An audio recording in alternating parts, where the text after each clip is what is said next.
even at 12 o'clock at night, I was not even 2 centimeter dilated.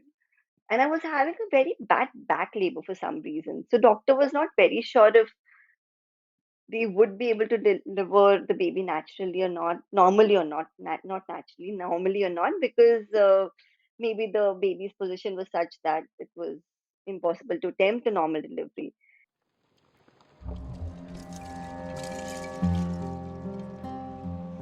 This is the Birth Agni podcast, the fire that brings us alive, that burns myths and opens a channel of authentic natural birth stories. This show debunks the many myths of the medicalized births, showcases the plethora of choices a pregnant couple can make to embark on their empowered birth journey. I'm Divya Kapoor, a certified birth and lactation counselor and an aspiring traditional birth attendant. Let's get the flames blazing high.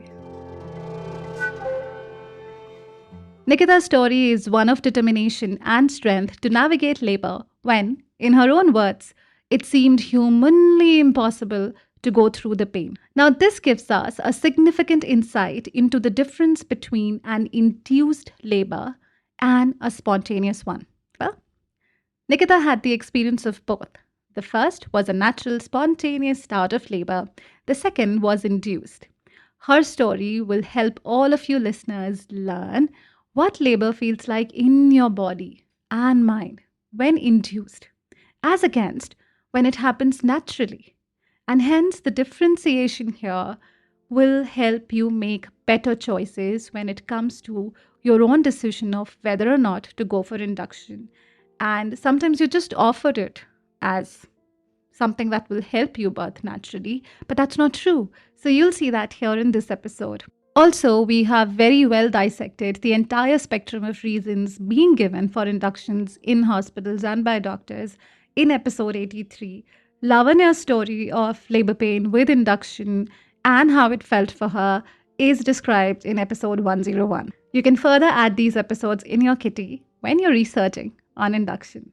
Now, on to our lovely Nikita's story. By the way, she's also one of the sweetest people I've come across in a while. Nikita, thank you so much for coming on board and agreeing to share your story in depth with us.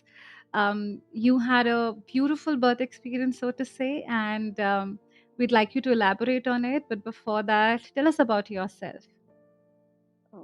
I'm Nikita Chopra. I'm a psychological counselor working in a school in Kolkata. Currently, I'm on maternity leave and enjoying motherhood.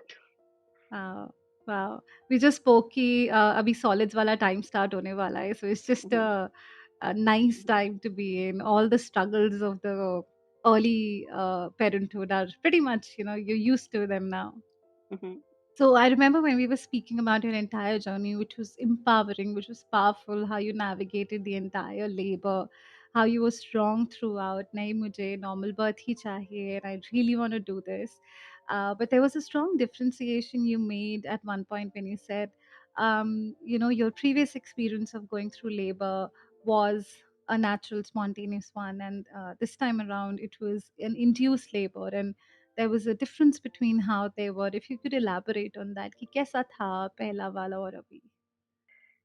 So, as I was telling you earlier, that I had conceived twins earlier, and because of some complications, I had to go through some laser ablation surgery to get things right. However, things didn't work out, and I ultimately ended up having premature labor, which was a spontaneous labor, and I think it was much easier to manage. It was natural in the sense I got contractions at regular intervals, but they were not that intense initially.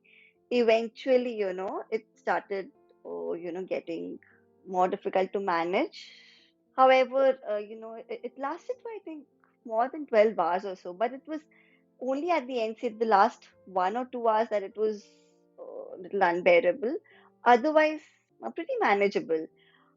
So, Hmm. I had this thing that, okay, labor is not that difficult and I can do it, so on. So the next time when I conceived, my labor experience was such that I didn't get pains for a long time. Like the due date had crossed, and it was the 12th of January when I was due, and then even till the 17th, I had no signs of labor. So the doctor decided that he's going to induce me. Hmm. So just on the day when I was supposed to, get admitted to the hospital, I started getting those mild pains. But still, I went to the hospital because anyway the hospital was booked. But the doctor was like, the labor is not progressing, so we'll just induce you. And so finally, they had to induce me. They induced me around 2 p.m. Around 4 p.m., I started getting some pain. Then it started gradually increasing. Then after say a couple of hours, around 6 or 7 p.m., the pain started getting intense. And around 7 or 7:30, it was unbearable. And the pains did not stop. It just continued, like it was one on top of the other, the contractions. And my previous experience was quite different in the sense I was getting some breaks in between. I was having contractions, but I was getting some breaks in between. So I could relax and maybe even sleep for some time. But this, once the contractions started after, I was induced, I mean, I was thinking that, there was a point when I was like, how do people do this? It's not humanly possible to, bear this pain. But my doctors were very supportive. My doctors kept encouraging me. Especially my junior doctor who was there, she was constantly encouraging me either over the phone or she was present in the hospital. She was visiting me throughout. So she was like, "You've done it once, you can do it again. You know what labor pains are like. You can manage it." So yeah, that gave me strength, and I continued. And even at and I wasn't dilating. I was hardly 1 centimeter dilated, or not even that, if I remember correctly. So I wasn't dilating, but she kept on encouraging me, and even at that point, she was like, "The chances of a normal delivery are only 50%." But then she was like, "Are you sure you want a normal delivery?" I was like, "Yeah, I am very sure. I really want it." Then she was like, "Okay, if you want it, then I will try my best. Unless, if you want to give up, we'll definitely try." Yeah, I kept on, going, and the pain was just, I mean, terrible. I don't know how I survived the pain. Yeah. So even at 12 o'clock at night, I was not even 2 centimeter dilated. And I was having a very bad back labor for some reason. So doctor was not very Hmm. sure if they would be able to deliver the baby naturally or not, normally or not, not naturally, Hmm. normally or not, because maybe the baby's position was such that it was impossible to attempt a normal delivery.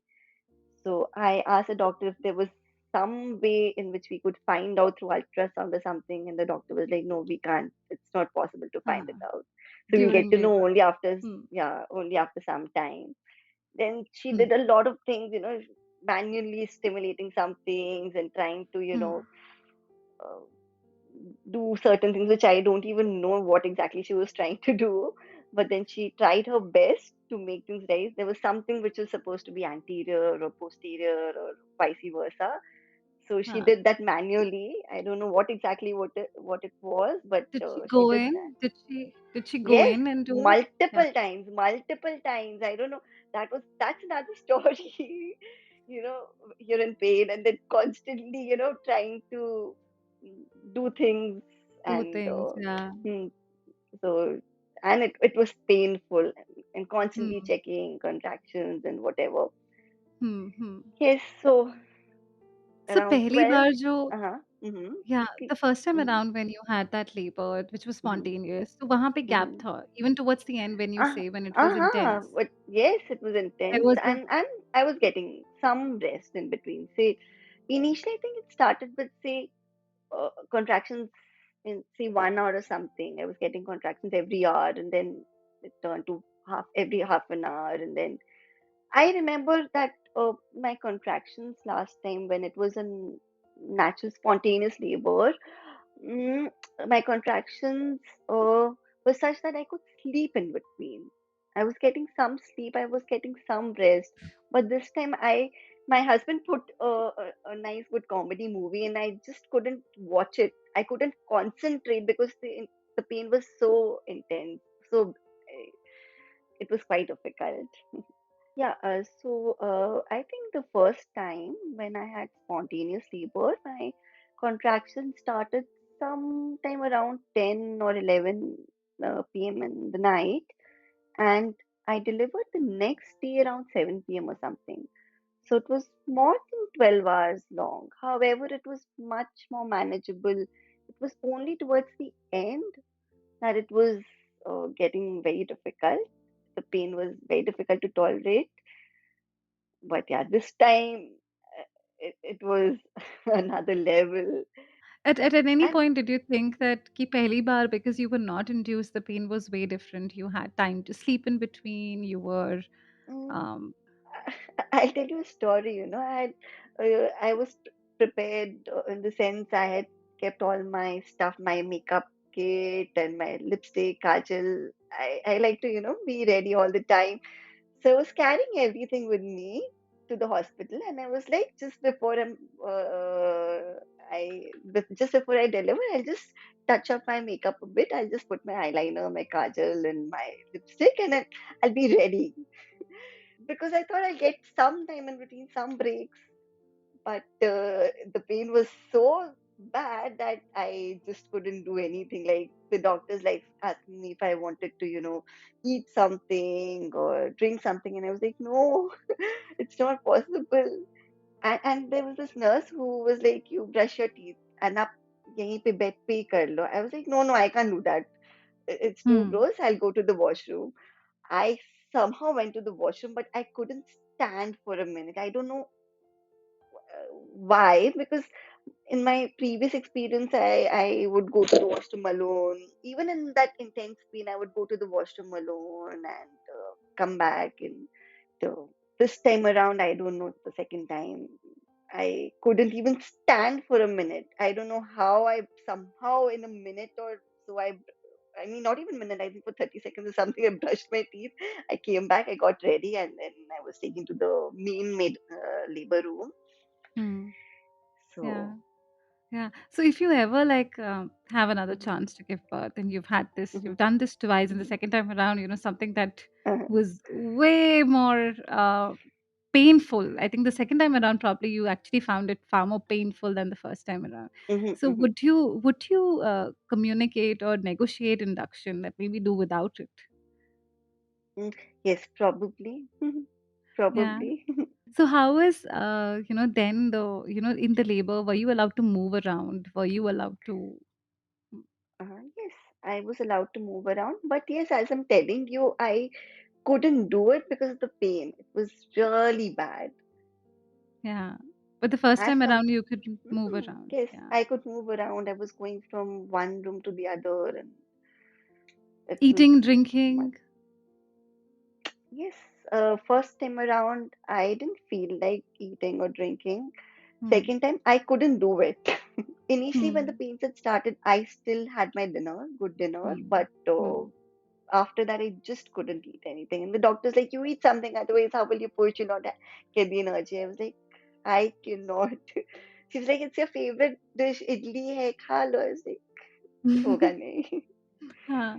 And then they took you to the labor room, and Mhm, you were talking about the baby, something being posterior and anterior. Then they went in and helped you. So there are two things. mhm, Sometimes the cervix is posterior, इस वजह से वो mhm, ठीक से dilate नहीं होता है, तो हो सकता है वो using their fingers they were uh-huh, trying to kind of push it probably. back or something, yeah.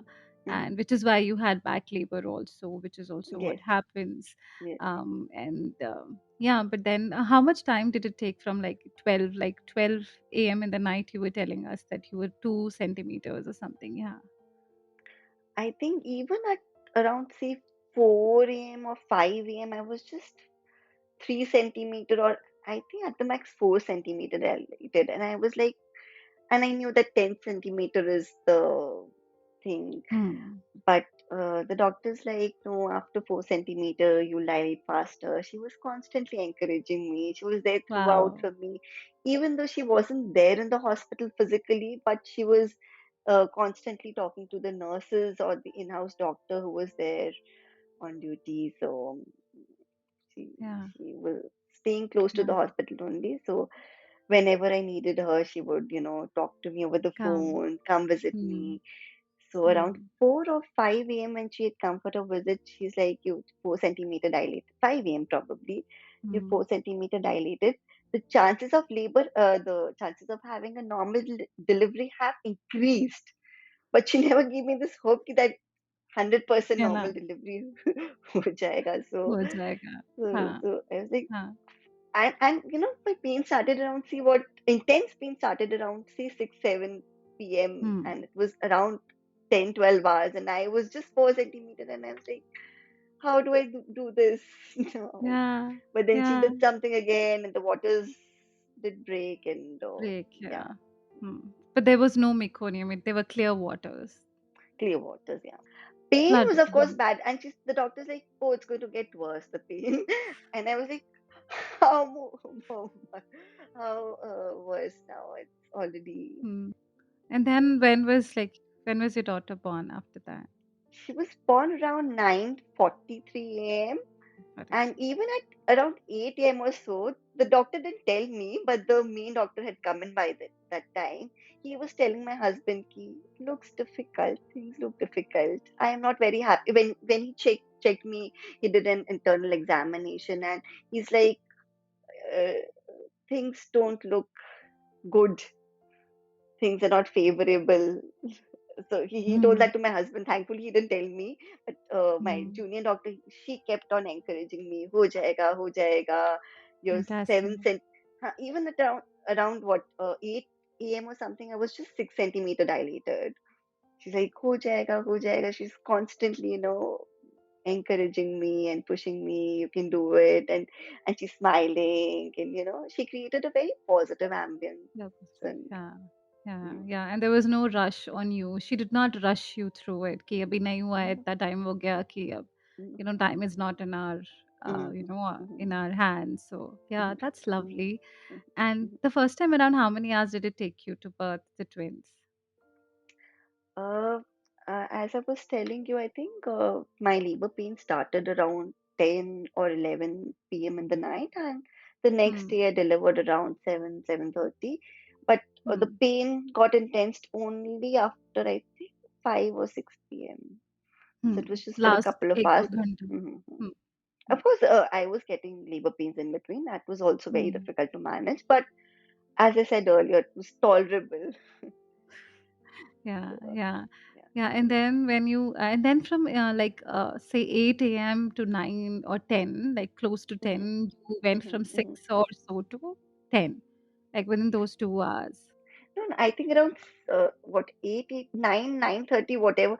That I remember being dilated it only till 7 centimeter. I don't know how I went from 7 to 10. I actually don't know. I suddenly got this urge to push, and then Yeah, you had your baby. And that's also what happens, right? So internal examinations are not always giving us the right picture because, if someone goes in and it's just the fingers, right? I'm using my fingers to, अच्छा ये इतना है तो approximately this is like 10. And but everybody's fingers, so I have fat fingers, say, are they? And someone has thin fingers, it's gonna be a uh, different calculation. So 1-2 centimeters तो हम बता ही नहीं सकते. So it's about when the mother gets the urge to push. We think, yeah, that's when she is going to have the baby. Then were you asked to push, or was it like the baby you breathed through and no, no, no. I got the urge, and I knew the feeling beforehand. So I knew that, this feeling that I'll get, and I got that feeling, and I am telling my doctor. And I remember that I was just 7 centimeter when the doctors were discussing. In fact, not even 7 centimeters. Like my junior doctor, she was saying that I'm dilated 7 centimeter. The main doctor is like, I think it's only 6. And the junior doctor is actually arguing in front of me only. No, doctor, you check again with the contraction. It's 7 centimeter only, whether it's progressing. So yeah, the yeah, junior doctor was pushing the main doctor कि नहीं है हो जाएगा normal delivery. So wow. although the senior doctor, of course, he was also very very supportive. He was also trying for normal delivery only. So but the junior doctor was actually the one to constantly encourage me and push ki, Then suddenly, I don't know what happened. I got this urge to push, and I asked my doctor, I'm getting this urge to push. Do I push? Then she was like, yes, yes, you try, you keep on trying. I think they stopped checking after that or something. They just encouraged me. And they were in that typical filmy fashion. They were, constantly saying push, push, and then I finally pushed my baby out, and And were you on like lying on the bed or were you on all fours when I was lying on the bed. you were lying on the bed? And did you feel Hmm. like moving your bum up or doing anything when you were pushing? Like, did you had the urge to like be a little upright or anything? No. No, I don't remember. Yeah, and when you were like when you were being asked to push, how did you feel? Did you were like, shut up, I'm already pushing? And what were your No, feelings like? no, I think the pushing part was comparatively easier. And my doctor's like, don't waste the contraction. You're anyway going to, feel the pain, so you might as well push. Yeah, yeah, So don't waste the contraction. Push. So she was constantly shouting, don't waste the contraction, Nikita. Just push, push. So each time I would get the contraction. In fact, I was getting contractions throughout. As I said earlier, it just did not stop the contractions. So yeah. I pushed and Were you in the labor ward? Like, is it like the legs are up on a surface? Is it like that? yes. Okay. Actually, I labored in the room itself. The doctor's like, if you are in the room, you'll feel much better. Don't go. Oh, She was the one not to encourage. She was the one who asked me to stay in the room, the normal room itself, for as yeah, long as possible. She's like, you'll feel more supported here. People can come and visit you in the labor absolutely, room. Of course, your husband can come in, but then there are restrictions. He can't be absolutely. there for you throughout. You can't use the phone and all. So she was like, you know that the pain is going to be bad. You've delivered before.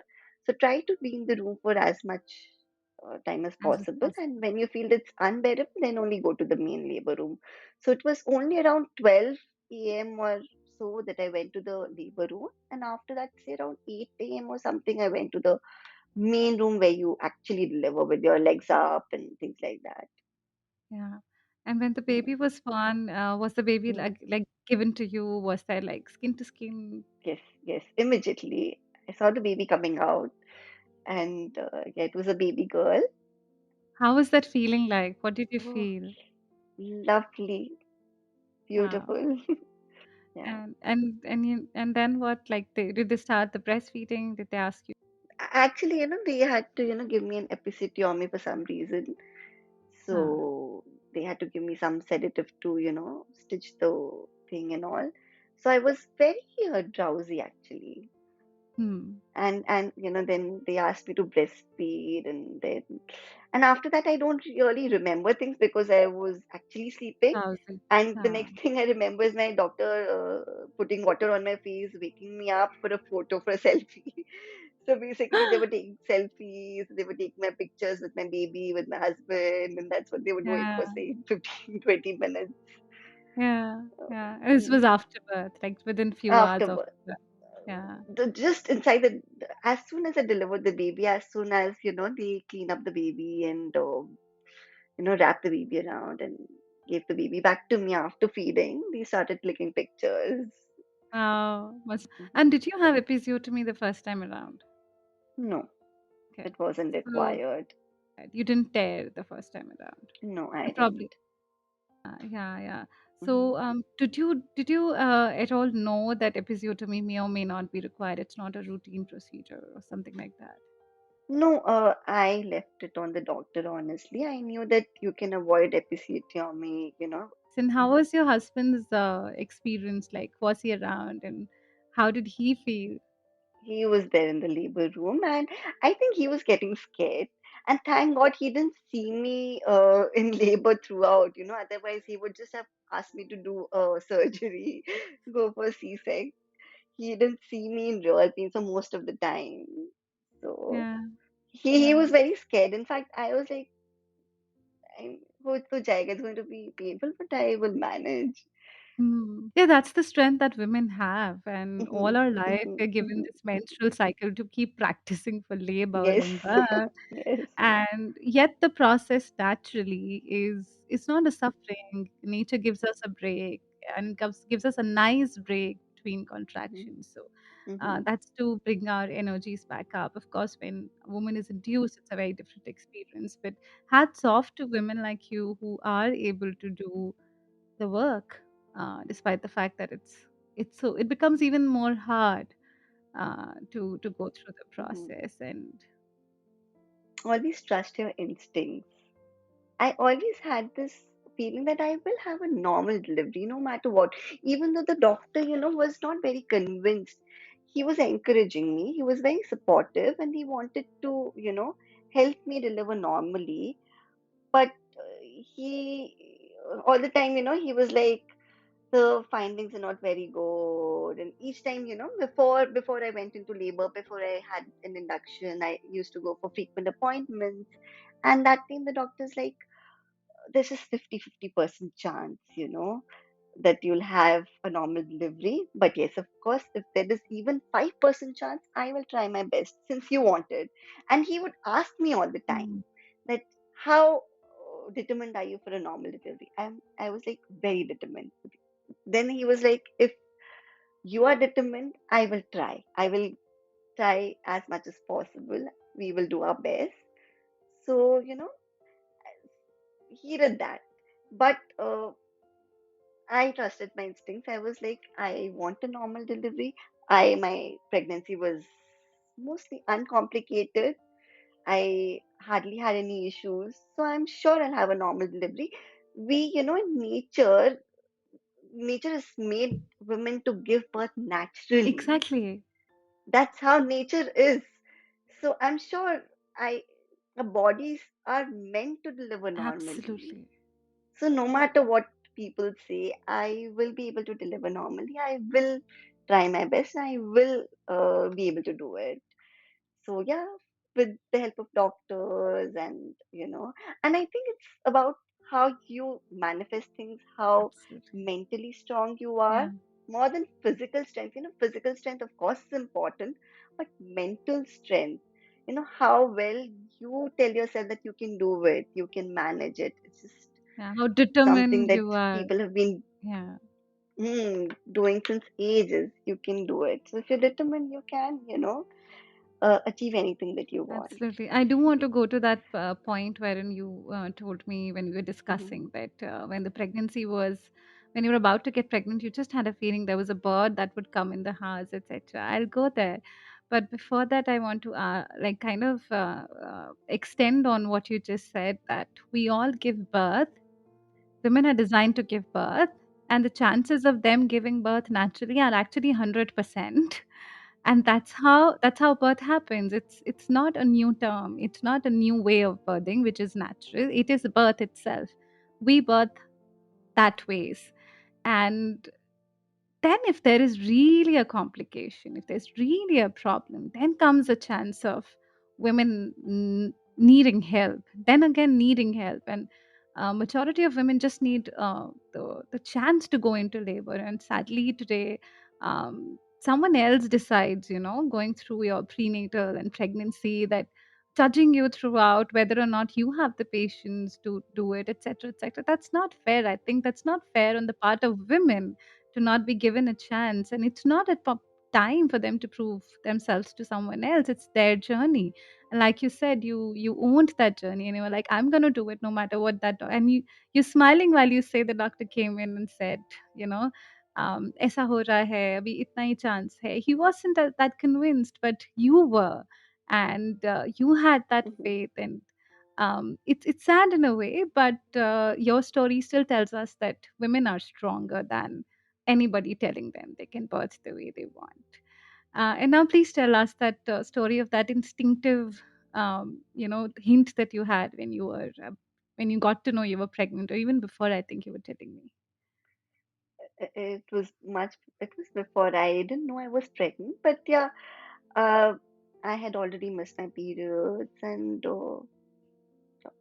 um, so this thing, when we were planning to, get pregnant, and I saw a bird outside my bedroom. It was a very different kind of a bird, a very small bird, a very tiny baby bird.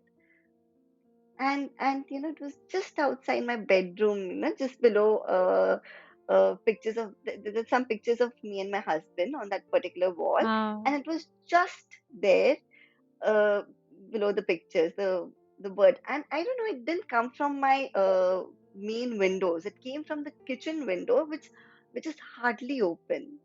Most of the times it's closed. I don't know, that particular day that window was open and it came from there, a very unconventional place.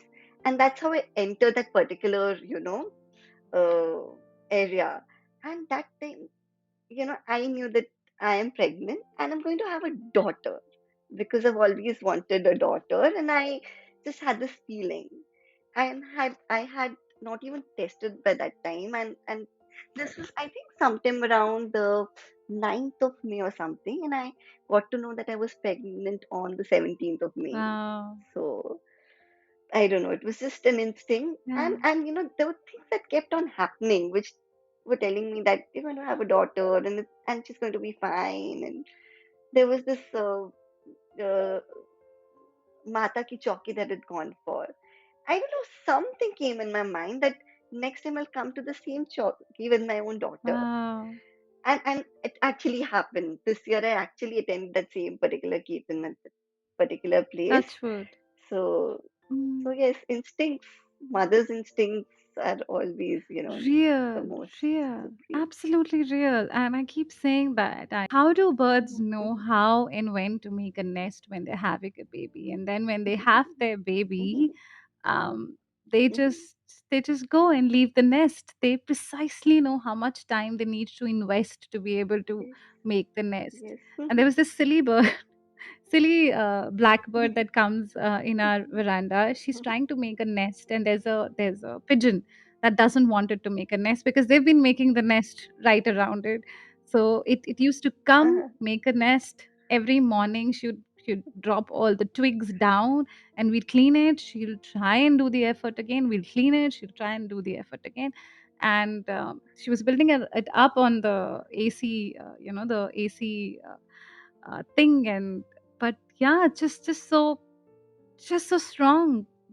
Nature instincts Yes. so strong. They're always communicating to us. Just that we start listening to them, just the way you did, and know that manifestations come true. It's fantastic. It's blissful, and it's godly, and it's magical. Magical. Birth is magical. Yeah. Do you want to, at this point, I forgot, want to share your breastfeeding journey? How has that been? Oh, the first 40 days were very, very difficult. I would, you know, even after feeding the baby for an hour, she would still be hungry.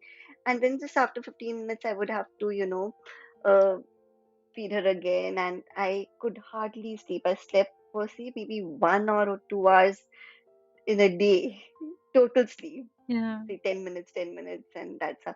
Then eventually, I started pumping and, giving one or two times. The Japa maid would give the baby the milk, the express milk, but I was again very determined that I will breastfeed and not give the baby formula because, we by that time we got to know that the more you Feed uh, the more you feed the make. baby, the better the milk supply is. Yeah. So, and now touch wood, things have been better. I would still doubt my milk supply. I was like, why is she drinking so much? Is my milk supply not enough? And this was, now I get to know that these are common Common. concerns, and but then her weight was increasing. So I was like, I will continue breastfeeding as much as possible. And Absolutely. that time I was like, and how do people breastfeed? This is even more difficult than labor. My labor was, it was Breeze. very difficult, but Yeah, breastfeeding is worse. absolutely. So those 40 days, but then yeah, she settled down, and she would, you know, she started sleeping for longer stretches at night. That's how I got a break. And now it's been 4.5 months, almost 5 months, that I've been exclusively breastfeeding my child, and we Fantastic. plan to do so for the next, say, few more months. Wow, wow. That's yes, that's a Mhm, common concern that whenever they're growing, when they are a little sick, maybe just under the weather, they would cling to the mother mhm, more. They would want to breastfeed a lot mhm, more. And it's just Mhm. an emotional attachment to the mother, and it comes across as, am I making enough? Everybody starts questioning, oh, she's crying a lot. What's the issue here? There's no issue. It's just a human baby trying to communicate, and crying is just the only method they know. And it's hard Yes. for us to see someone crying and not be worried. And yeah, that's where the journey teaches us to be patient, to again surrender to the fantastic capability of a woman to be able to nurture a baby just with her milk. All this while, Mhm. it's it's beautiful. It so much, so much. There's so much that women are capable of nurturing a life, and what better gift that women can bring to the world than this? It's beautiful. Thank you so much, Nikita. Divya, thank you so much for letting me share my experience. Yeah, it's I'm so grateful for you to, share it in the most simplicity. And I find you a very simple, sweet person that you are, and just comes across in the way you've shared your story. And in your story, how optimistic, how wonderfully patient you are as a human being, and that adds and that contributes to the podcast. Thank you so much. I am taking 6 new families for my private signature short term labor and birth preparation course. A total of 12 hours dedicated to learning a trusted method to navigate labor pains naturally. Prepare for breastfeeding and postpartum, yet it is a crash course. Learn the power of mind over body and take on the marathon of labor and bring your baby to life in a gentler and loving way. The secrets to preparing for a natural birth are here. How do you register? Go to birthagni.com, contact us, and drop me a message right away. Well, being an avid listener sets you in for a treat. Use code BirthAgni15 for a 15% discount on the entire package. Also, don't forget to review or rate this podcast. Much love.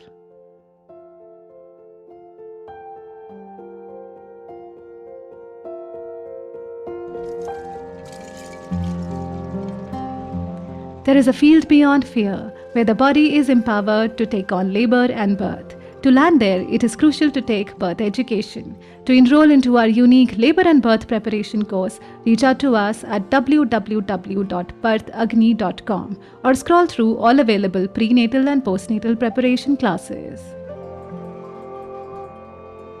Thank you for listening, all in the spirit of birth, womanhood, and freedom. Remember, you got the power.